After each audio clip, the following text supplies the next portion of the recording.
नमस्कार। चलिए आज एक सफर पर चलते हैं। एक ऐसी जगह जो आस्था, कला और इतिहास का एक जीता जागता संगम है। हम बात कर रहे हैं मदुरै के शानदार मीनाक्षी अम्मन मंदिर की। आइए इस भव्य धरोहर की हर कहानी और हर कोने को थोड़ा करीब से समझते हैं। अच्छा, सबसे पहले तो ये जानना जरूरी है कि इस मंदिर की अहमियत सिर्फ भारत तक ही सीमित नहीं है। इसकी भव्यता इतनी जबरदस्त है कि इसे दुनिया के 7 अजूबों की लिस्ट में भी नॉमिनेट किया गया था। और यही बात इसे वाकई में बहुत खास बना देती है। और इसके विशालता का अंदाजा लगाना हो तो जरा इस नंबर को देखिए, 52 मीटर। जी हाँ, मंदिर का जो सबसे ऊंचा गोपुरम यानी गेटवे टावर है वो 52 मीटर ऊंचा है।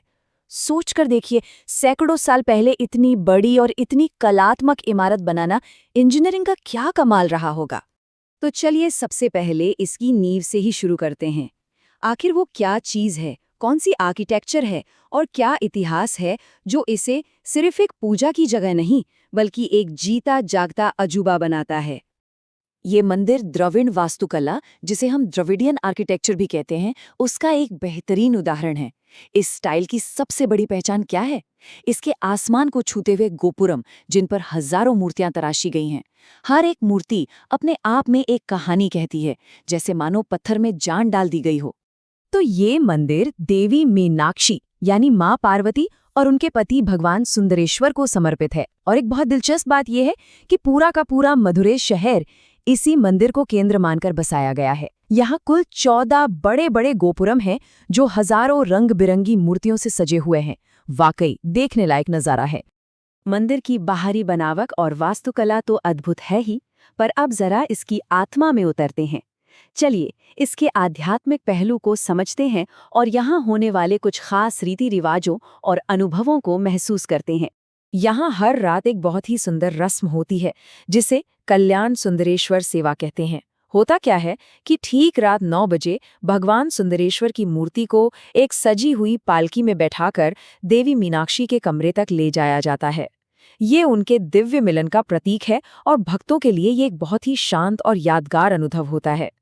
और हाँ, मंदिर में एक और बहुत ही प्यारा अनुभव इंतजार कर रहा होता है। यहाँ की एक प्रिय हाथिनी है जिसका नाम है लक्ष्मी।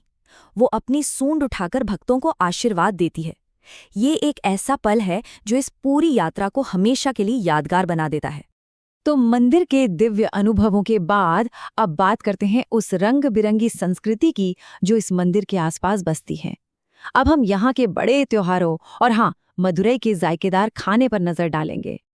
ये मंदिर साल भर त्योहारों से गुलजार रहता है। जनवरी फरवरी में शानदार फ्लोट फेस्टिवल होता है। अक्टूबर में नवरात्रि की धूम रहती है। लेकिन यहाँ का जो सबसे बड़ा त्योहार है वो है अप्रैल मई में होने वाला चिथिरै महोत्सव। इस दौरान देवी मीनाक्षी और भगवान सुंदरेश्वर के दिव्य विवाह का जश्न पूरा शहर मिलकर मनाता है। और भाई, जहाँ त्योहार हो वहाँ जायकेदार पकवानों की बात तो होगी ही। मदुरै की पहचान सिर्फ ये मंदिर नहीं बल्कि इसकी गलियों से आती मसालों की खुशबू और यहाँ का लजीज खाना भी है।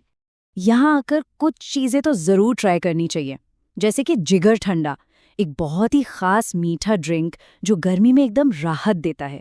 फिर यहाँ का मशहूर करी डोसा, सॉफ्ट सॉफ्ट परोठा और सालना। और ये सब खाने के बाद एक कप कड़क फिल्टर कॉफी तो बनती ही है। तो अब जब हमने मंदिर के आध्यात्मिक और सांस्कृतिक पहलुओं को जान लिया है, तो क्यों ना अब थोड़ी प्रैक्टिकल बात कर ली जाए। मतलब अगर यहाँ आने का प्लान बने तो कैसे पहुँचना है, कहाँ रुकना है और कब आना सबसे अच्छा रहेगा। मदुरै पहुँचना बहुत ही आसान है। यहाँ का जो एयरपोर्ट है वो मंदिर से सिर्फ 12 किलोमीटर दूर है। रेलवे स्टेशन तो और भी पास है, महज 2 किलोमीटर। और अगर सड़क से आने का सोच रहे हैं तो ये शहर तमिलनाडु के सभी बड़े शहरों से बहुत अच्छी तरह कनेक्टेड है। अब बात आती है रुकने की, तो यहाँ हर बजट के लिए ऑप्शंस मौजूद हैं। कम खर्चे में यात्रा करनी हो तो मंदिर ट्रस्ट के गेस्ट हाउसेज और धर्मशालाएं हैं।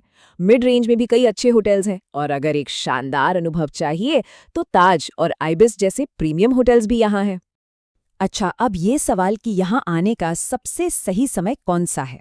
देखिए, अगर आराम से घूमना है और सुहावने मौसम का मजा लेना है तो अक्टूबर से मार्च का समय बेस्ट है।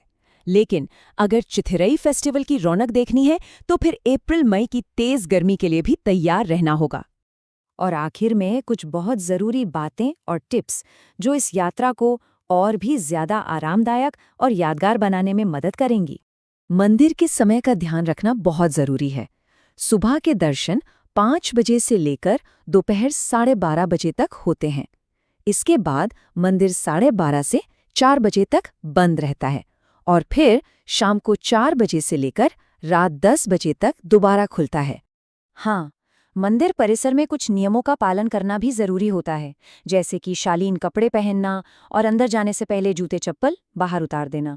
एक और जरूरी बात, जो मुख्य गर्भगृह है जहां मूर्तियां स्थापित हैं, वहां फोटोग्राफी की इजाजत नहीं है और वहां सिर्फ हिंदुओं को ही प्रवेश दिया जाता है। और अगर यात्रा में थोड़ा और समय हो तो मदुरई के आसपास भी देखने के लिए बहुत कुछ है। पास में ही भव्य तिरुमलई नायक महल है। थोड़ी दूर पर अलगर कोविल और वैगई डैम जैसी खूबसूरत जगहें हैं। और अगर एक लंबी यात्रा का मन हो तो यहाँ से रामेश्वरम और कन्याकुमारी भी जा सकते हैं।